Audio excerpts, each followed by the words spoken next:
Pour cette vidéo, j'ai voulu faire un top ETF, mais quelque chose d'assez différent de d'habitude. C'est-à-dire que j'ai appliqué un filtre, les 10 ETF les plus performants de 2024, donc la performance sur un an glissant. C'est pas tout à fait 2024 évidemment, puisque j'ai arrêté le classement fin novembre, mais on va dire que c'est quasiment 2024, donc finalement c'est de décembre 2023 jusqu'à fin novembre 2024. Et ensuite, tout simplement, ces 10 ETF les plus performants de 2024, j'ai fait une analyse pour voir si c'était intéressant, au-delà de leur performance, de les avoir ou pas dans son portefeuille. Et évidemment, pourquoi? Alors avant de passer à l'analyse de ces ETF, je vous encourage à écouter attentivement les points que je vais vous donner maintenant. Les 5 points que je vais vous donner maintenant, ils sont importants. Premièrement, pour établir ce classement, j'ai exclu les ETF sur les crypto-monnaies. Parce qu'évidemment, sinon on aurait eu un top 10 composé entièrement d'ETF crypto-monnaies. Idem pour les ETF qui suivent le même indice, c'est-à-dire que j'ai pas pris 3 ou 4 ETF différents, donc de gestionnaires différents, mais qui suivaient le même indice. Troisième point, j'ai exclu aussi des ETF qui étaient vraiment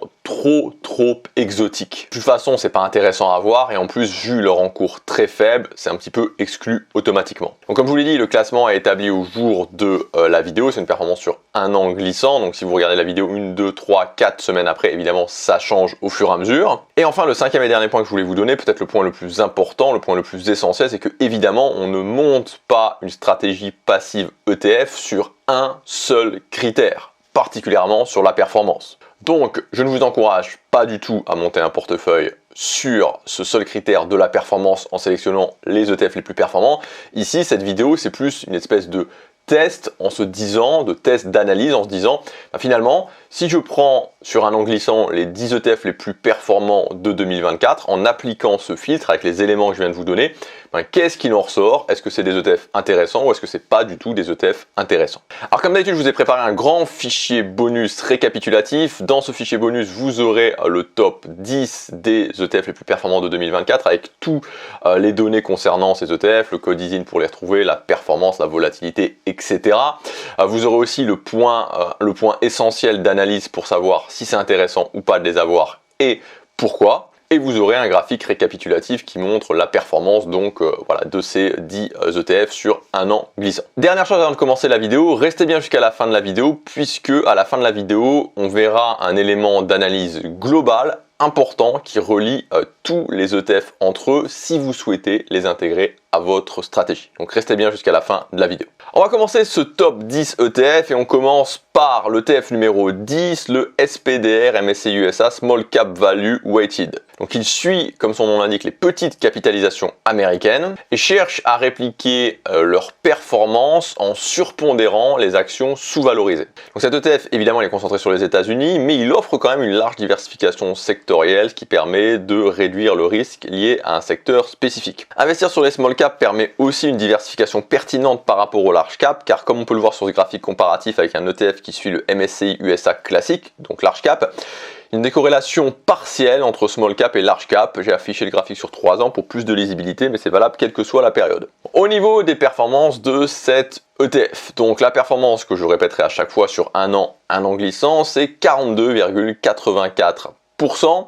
Sur 5 ans, on a 16,21% annualisé. Et sur l'image, donc le graphique que vous voyez, on a la performance de cet ETF depuis sa création, soit pas tout à fait 10 ans, 10,61% annualisé. Alors à chaque fois, en conclusion, je vous dirais, selon moi, est-ce que cet ETF est plutôt intéressant à avoir dans son portefeuille, plutôt pas intéressant à avoir dans son portefeuille. Évidemment, à chaque fois, ça reste mon avis et c'est pas un oui tranché, c'est-à-dire c'est pas oui, vous devez l'avoir, c'est oui, si ça s'intègre à votre stratégie, vous pouvez y penser. Et donc, dans le cas de cet ETF, je dirais que c'est clairement un oui.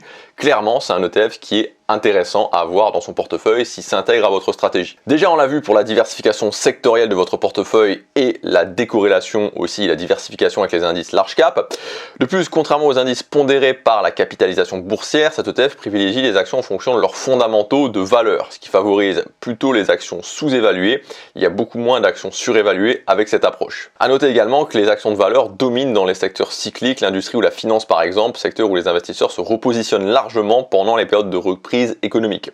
Cela peut permettre de surperformer les indices traditionnels à ces moments-là. Idem pour les small caps dont leur petite taille leur permet de croître rapidement lorsque les opportunités économiques augmentent. Et évidemment, la combinaison de ces deux facteurs, taille et valeur ensemble, peut s'avérer très intéressante. L'ETF numéro 9 de ce classement, c'est le Amundi Russell 1000 Growth. Donc l'indice Russell 1000 Growth mesure la performance des actions de croissance à grande capitalisation du marché boursier américain. Cet indice, assez diversifié sectoriellement, regroupe les leaders des secteurs les plus dynamiques. Du coup, au niveau des performances, on a sur un an 43,05%, un an glissant, donc sur 5 ans on a 20,16% annualisé. Cet ETF ayant absorbé un précédent fonds en juillet 2024, sur l'image c'est la performance de l'ETF depuis sa création initiale en octobre 2011, 15,54% annualisé. Ici on peut voir que cet ETF a une performance positive 11 années sur 13 de 2012 à 2023 et également en 2024, même si ça ne se voit pas sur ce graphique. Par contre il est un peu cher, 470 € la part actuellement, mais les frais sont faibles, 0,19% seulement. Alors, est-ce que c'est plutôt un ETF intéressant à avoir dans son portefeuille? Oui, c'est plutôt, selon moi, un ETF intéressant à avoir dans son portefeuille. Alors pourquoi? Parce que cet ETF d'abord favorise une exposition significative aux grandes entreprises dominantes du marché, souvent les leaders dans leur secteur respectif.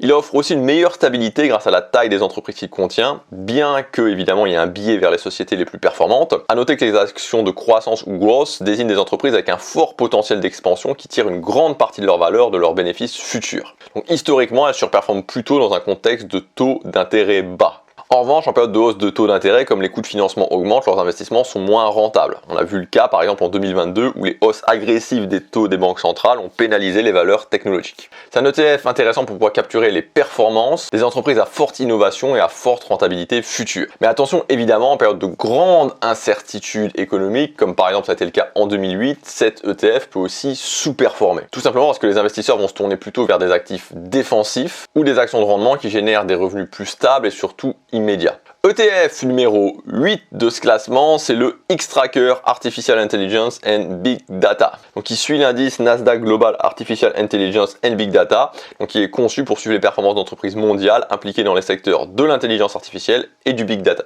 Donc il s'agit d'un grand ETF entre guillemets parce que son encours est vraiment très important, 3 927 millions d'euros. Sa performance sur un an glissant, 44,13% annualisé. Sur 5 ans, on a 21,12% annualisé et 15,54% annualisé depuis son lancement en janvier 2019. Alors, est-ce que c'est un ETF qui pourrait être intéressant à intégrer dans votre portefeuille? Bon, ça dépend de votre stratégie évidemment, mais s'il s'intègre à votre stratégie, ça serait plutôt un oui. Évidemment, il reste très concentré sur les États-Unis, quasiment entièrement sur les États-Unis, et il est là aussi dominé largement par les technologies de l'information, même s'il inclut un petit peu d'entreprises d'autres secteurs. Donc c'est vraiment un ETF intéressant, surtout pour ceux qui croient vraiment au potentiel disruptif de l'IA et du Big Data dans de nombreux secteurs. Donc c'est avant tout un ETF de conviction. Alors pourquoi disruptif? Parce que l'IA et le Big Data permettent aux entreprises et aux secteurs de gagner du temps, de l'argent et de l'efficacité, tout en offrant de meilleures solutions aux utilisateurs que les méthodes traditionnelles. Donc si vous avez une forte conviction sur l'IA et sur le fait que l'IA peut potentiellement tout changer, alors oui, ça peut être intéressant d'avoir cet ETF dans votre portefeuille. ETF numéro 7 de ce classement, c'est le iShares Edge MSCI USA Momentum Factor. Donc le facteur Momentum est une stratégie d'investissement qui repose sur un principe simple. Les actions qui ont bien performé récemment ont tendance à continuer à bien performer à court ou à moyen terme. Celles qui ont sous-performé continuent souvent à sous-performer. Le principe consiste donc à identifier les actions qui ont une tendance positive, c'est-à-dire qui sont en hausse sur une période donnée, les 6 derniers mois par exemple, ou les 12 derniers mois. Et donc à les sélectionner car elles pourraient continuer à suivre cette tendance, tout simplement parce que les investisseurs continuent d'acheter les actions gagnantes. L'effet momentum, c'est juste l'exploitation d'un des comportements humains les plus binaires, l'effet mouton. Les investisseurs vont en fait majoritairement suivre les tendances. Et donc, ils alimentent les hausses ou les baisses, tout simplement parce que la majorité des gens font pareil, et donc ils font pareil. Donc c'est un ETF assez diversifié sectoriellement, puisque les secteurs en hausse peuvent se trouver évidemment dans n'importe quelle thématique. Il est peu cher, moins de 15 €. Au niveau de la performance, donc un an glissant, on a 46,54% annualisé. Sur 5 ans, on a 13,65% annualisé. et 15,22% annualisé depuis son lancement en octobre 2016. Est-ce que c'est un ETF intéressant à avoir dans son portefeuille? Donc oui, je dirais clairement oui. Cependant, il faut quand même rester prudent avec cet effet momentum, puisque dans les périodes où les marchés ont une tendance haussière, les actifs qui performent bien continuent de le faire, car les investisseurs vont suivre la foule et amplifier les mouvements des actifs qui sont déjà en hausse. Donc dans un marché qui suit une tendance claire, cette logique, elle est renforcée. Et puis, dans un environnement où il y a peu de chocs ou de crises, les tendances de marché sont moins souvent perturbées. Et donc, les stratégies momentum bénéficient de cette stabilité. Maintenant, évidemment, en période de forte correction ou d'incertitude, les tendances passées peuvent s'inverser rapidement. Et les actifs qui avaient bénéficié d'une hausse récente peuvent subir une chute soudaine et sévère. On a l'exemple récent en mars 2020, au début de la pandémie, où les stratégies momentum ont souffert car de nombreux actifs leaders ont chuté soudainement. Et puis, les périodes d'incertitude entraînent une volatilité importante, ce qui rend les tendances passées beaucoup moins fiables. Comme le facteur momentum repose sur une certaine continuité des performances, il devient inefficace dans ces conditions. Si vous voulez profiter de l'effet momentum tout en justement diversifiant vos approches, l'ETF suivant de ce classement pourrait vous intéresser, puisque c'est donc l'ETF numéro 6, le Invesco S&P 500 QVM. Donc cet ETF applique une approche multifactorielle en sélectionnant des actions basées sur 3 facteurs: qualité, valeur, momentum. Donc ça permet une diversification intéressante par rapport à un S&P 500 classique. Il est bien diversifié sectoriellement. Donc les performances donnent sur un an, voilà, ça augmente toujours évidemment puisque c'est le but de ce classement, 48,14% sur un an glissant. Sur 5 ans, on a 16,46% annualisé et depuis le début, c'est-à-dire il y a 7 ans et demi, 15,27% annualisé. Est-ce que c'est un ETF intéressant à avoir dans son portefeuille? Donc là, clairement plutôt oui. Donc il est intéressant parce qu'il combine 3 facteurs d'investissement: la qualité, la valeur et le momentum. Donc les entreprises de qualité sont financièrement solides avec des bilans robustes, des marges élevées et une rentabilité stable. Donc elles résistent mieux lors des crises et offrent donc une protection dans les marchés baissiers.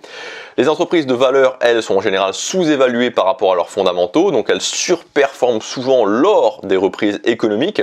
Et enfin, le facteur momentum, comme on vient de le voir juste avant, il va surfer sur les actions leaders en misant sur la continuité des tendances. Donc en combinant qualité, valeur, momentum, vous allez avoir une diversification des approches, et surtout si un facteur sous-performe, comme par exemple le momentum dans un marché baissier, les autres facteurs, comme la qualité, vont pouvoir compenser. ETF numéro 5 de cette sélection, le Invesco US Technology Sector. Donc il suit l'indice S&P Select Sector Cap 20% technologie, donc le secteur technologique des États-Unis, et les actions sont limitées à maximum 20% chacune. Alors on sait que le secteur technologique surperforme en bourse, et ce depuis les années 90 avec l'avènement d'Internet, qui a connu une croissance explosive, suivie par une forte correction en 2001-2002. C'est ce qu'on appelle l'éclatement de la bulle Internet. Mais depuis 2008, on vit ce qu'on pourrait appeler une période de renaissance technologique, parce qu'après la crise de 2008, c'est vraiment le secteur technologique qui a conduit la reprise, avec évidemment l'avènement des smartphones et l'économie numérique. D'ailleurs, depuis 2010, les actions technologiques représentées par le Nasdaq ont largement dépassé la performance des indices globaux. C'est un secteur qui a un potentiel de croissance extrêmement élevé et qui va continuer de croître a priori avec des innovations comme l'IA, la blockchain ou encore l'informatique quantique. C'est évidemment un secteur très intéressant, très attractif pour les investisseurs. Donc les performances de cet ETF sur un an, ça continue d'augmenter évidemment, 51,25%. Sur 5 ans, on a 27,07% annualisé, c'est évidemment beaucoup, et 21,71% annualisé depuis presque 15 ans. Est-ce que c'est un ETF intéressant à avoir dans son portefeuille? Alors plutôt oui, évidemment, si on est conscient aussi des risques, on en reparlera dans la conclusion. On a vu que les perspectives de croissance de ce secteur attirent des flux importants d'investissement et donc ça augmente sa valorisation boursière. Et puis les entreprises technologiques innovent constamment car elles réinvestissent massivement leurs bénéfices dans la recherche et le développement, ce qui permet de maintenir une avance concurrentielle. Et justement, grâce à cette innovation constante, le secteur technologique a démontré sa capacité à rebondir rapidement, même après des corrections et de fortes corrections. Et puis évidemment, il y a eu l'effet de la pandémie qui a accéléré des méga tendances technologiques comme le télétravail ou aussi le e-commerce, voire même le streaming et le divertissement numérique. Alors concernant cet ETF particulièrement, depuis plus de 3 ans, il a tendance à être plus performant que les ETF Nasdaq 100, évidemment en raison de sa composition, puisqu'il investit à presque 100% sur la technologie, contre moins de 50% pour le Amundi Nasdaq 100 par exemple. Un petit bémol par contre, il est assez cher, actuellement 644,20 € la part. ETF numéro 4, c'est le VanEck Défense. Donc c'est un ETF qui suit l'indice Market Vector Global Defense Industry, qui suit lui-même les performances des entreprises du monde entier qui sont engagées dans l'industrie militaire ou la défense. Alors évidemment, je peux comprendre que pour pas mal de personnes, c'est évidemment quelque chose qui peut éthiquement être discutable. Donc voilà, évidemment, il y a ce point à prendre en considération. Ici, comme il faisait partie des plus performants, je l'ai inclus dans ce classement et donc on va l'analyser. Donc pourquoi on le retrouve dans ce classement? Forcément en raison des tensions politiques, géopolitiques mondiales. Donc évidemment l'invasion de l'Ukraine par la Russie en 2022, mais aussi les tensions qu'il peut y avoir dans le Pacifique autour de Taïwan. Tout ça, vous le savez sûrement, on en parle régulièrement aux informations, aux news, ça a entraîné vraiment une prise de conscience et donc une hausse massive des dépenses militaires de défense. Donc concernant cet ETF spécifiquement, sur un an on a 54, en glissant 54,20% de performance annualisée et la seule performance qu'on a ensuite c'est depuis le début, mars 2023, 47,39%. Donc est-ce que c'est un ETF intéressant à avoir dans son portefeuille? Là je dirais que vraiment ça dépend de vous parce qu'il y a quand même des considérations éthiques importantes. De plus c'est quand même un ETF très récent. Cependant on peut quand même faire une petite analyse, et c'est ce que j'ai fait, entre le secteur technologique et le secteur de la défense pour voir quand même une certaine complémentarité. Donc ça ne veut pas dire que c'est forcément ce secteur de la défense sur lequel vous devriez investir, mais je trouve que c'est intéressant justement de faire la comparaison entre les deux. Le moteur de croissance de la technologie est basé sur des tendances de consommation mondiale et sur l'innovation permanente des entreprises du secteur, alors que la défense dépend des budgets publics, des crises géopolitiques et de l'évolution des technologies militaires. La technologie est fortement liée aux conditions de marché, les valorisations chutent rapidement en cas de correction. La défense, elle est relativement insensible au cycle économique car les dépenses militaires sont soutenues par les gouvernements. Donc en conclusion, au-delà des considérations éthiques, c'est vrai que la défense, le secteur de la défense, il peut éventuellement posséder un potentiel attractif pour sa stabilité et sa diversification. Mais évidemment, les considérations éthiques, comme je le disais, sont importantes et donc je comprendrait tout à fait que vous passiez votre chemin sur cet ETF. L'ETF numéro 3 de ce classement, c'est le Amundi MSCI Semiconductor ESG Screened. Donc cet ETF suit l'indice MSCI ACWI Semiconducteur et Semiconducteur Equipment ESG Filtered. Donc dans les faits, il est surtout investi sur les États-Unis et l'Asie. Donc quand je dis l'Asie, c'est surtout Taïwan.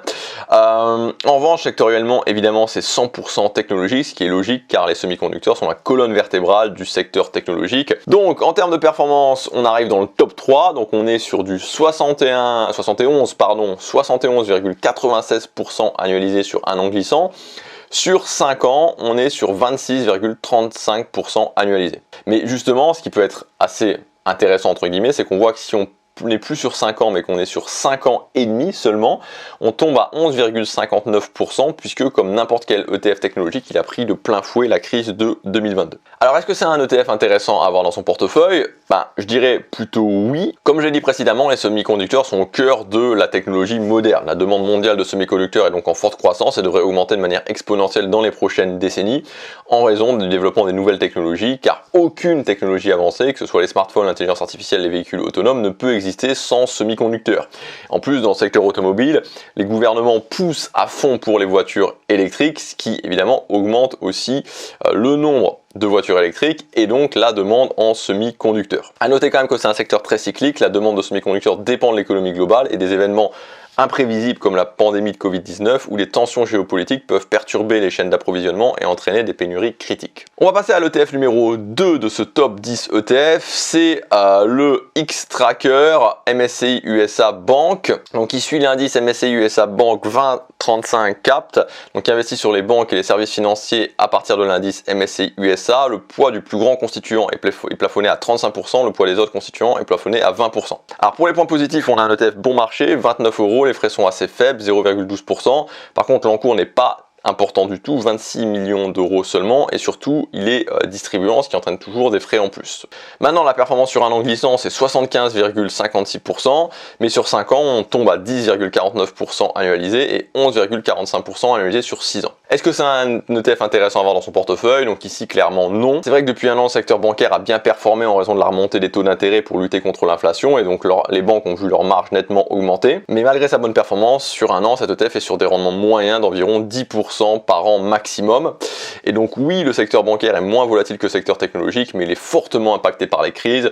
Exemple en 2008, ou exemple aussi donc avec la grosse crise de 2008 où beaucoup d'établissements ont dû être renfloués, ou exemple en 2020 où la croissance a été beaucoup plus modérée avec des taux d'intérêt historiquement bas. Et enfin, le numéro 1 de ce classement des ETF, des 10 ETF les plus performants, c'est le iShares Blockchain Technology, donc qui suit l'indice NYSE FactSet Global Blockchain Technology Capped. Donc c'est pas un indice sur les crypto-monnaies, mais sur les entreprises du monde entier qui ont des activités commerciales dans la fourniture de technologie blockchain. Donc cet ETF est concentré sur les États-Unis et il est quand même concentré aussi sur les services financiers en termes de secteur d'activité. Pour la performance, on a une performance évidemment très importante sur un an, glissant, c'est 135,39% et 58,80% annualisé depuis le début, soit 2 ans et 2 mois. Alors, est-ce que c'est un ETF intéressant à avoir dans son portefeuille? Moi, de mon point de vue, je dirais non. Cet ETF n'investit pas directement sur les crypto-monnaies, il y a donc une corrélation partielle seulement avec les crypto-monnaies. Donc en fait, vous avez que les désavantages. Comme je disais, l'ETF n'est pas directement investi dans les crypto-monnaies, mais le secteur blockchain est étroitement lié à leurs fluctuations, et donc les mouvements de prix peuvent être fortement amplifiés. On voit que cet ETF est même beaucoup plus volatile qu'un ETF qui suit une crypto-monnaie. Là, par exemple, j'ai pris le 21 Share Bitcoin ETP, par exemple. Il y a 20% de volatilité en plus sur un an. Il y a plus de frais, il y a moins d'encours, et enfin, il est moins performant. Ça, c'est dû au fait que les entreprises blockchain ne profitent pas toujours pleinement des hausses des crypto-monnaies car elles sont influencées par d'autres facteurs. Et puis, pendant les bull runs, les crypto-monnaies montent plus vite que les actions blockchain. Finalement, investir sur les actions blockchain, c'est exactement le même principe quand on parle de l'or que si vous investissez sur des actions de sociétés minières. Vous investissez non pas sur l'or, mais sur des entreprises qui ont un intérêt avec l'or. Vous n'êtes plus sur la matière première, vous êtes sur des actions. Là, c'est pareil, vous n'êtes pas sur des crypto-monnaies, vous êtes sur des actions. Là, je vous ai mis un petit graphique comparatif entre 3 ETF de cette vidéo. Donc, l'ETF technologique en orange, le numéro 5, l'ETF rouge, l'ETF blockchain, donc le numéro 1, et l'ETF bleu, l'ETF semi-conducteur, le numéro 3, et enfin, donc un ETF Bitcoin en gris. Donc clairement, si on veut se positionner là-dessus, il vaut mieux carrément se positionner sur un ETN Bitcoin. Alors ce que je voulais vous dire, et ce qui est très important à noter, donc déjà quand je vous ai dit est-ce que c'est intéressant d'avoir cet ETF, ça ne veut pas dire évidemment que vous devez avoir tous les ETF, ça veut dire que vous devez regarder votre stratégie globale et vous dire est-ce que dans ma stratégie ça peut fonctionner. Par exemple, vous avez vu qu'il y a beaucoup d'ETF qui sont du secteur technologique ou reliés au secteur technologique, ça sert à rien d'empiler les ETF technologiques non plus, hein, on n'oublie pas les principes de base de diversification. Et surtout, le point que je voulais vous donner, c'est que tous ces ETF qu'on a vus, ce sont tous des ETF qui vont dans la partie satellite de votre portefeuille. C'est-à-dire que ce ne sont en aucun cas des ETF qui doivent vous servir de base de portefeuille. Les performances sont attractives, mais ce sont des ETF de conviction, c'est-à-dire que finalement, dans un portefeuille, on en a déjà parlé plusieurs fois, vous avez une partie fondation largement diversifiée où on ne prend pas vraiment de parti pris et une partie satellite moins importante où là on prend des partis pris. Mais évidemment, comme on prend des partis pris, ces partis pris peuvent s'avérer plus ou moins payants, ça dépend de nombreux facteurs dont voilà, on ne peut pas savoir à ce moment-là. Donc regardez ces ETF, si vous intéresse, vous pouvez faire plus de recherches dessus, vous pouvez télécharger le bonus avec toutes les informations sur ces ETF, le graphique qui récapitule les performances, bref, le code ISIN pour les retrouver et puis les points d'intérêt. C'est gratuit, c'est le premier lien dans la description, mais n'oubliez jamais, premièrement, que si vous voulez en intégrer certains à votre portefeuille, ça doit se faire dans le respect de votre stratégie et surtout, vous ne devez pas utiliser ces ETF comme base de portefeuille, ce sont des ETF très risqués. Et enfin, évidemment, deuxième chose, c'est ce que je vous disais au départ, n'oubliez jamais que la performance n'est qu'une indication parmi d'autres et donc il ne faut pas baser la construction de votre stratégie uniquement sur la performance des ETF. Voilà, j'espère que cette vidéo vous aura plu ou en tout cas vous aura donné à réfléchir, faire quelque chose d'un petit peu différent d'habituellement, en tout cas dans le traitement d'un classement d'ETF et de voir finalement si on les prend par performance, qu'est-ce que ça donne. Je vous dis à bientôt pour la prochaine vidéo. Salut!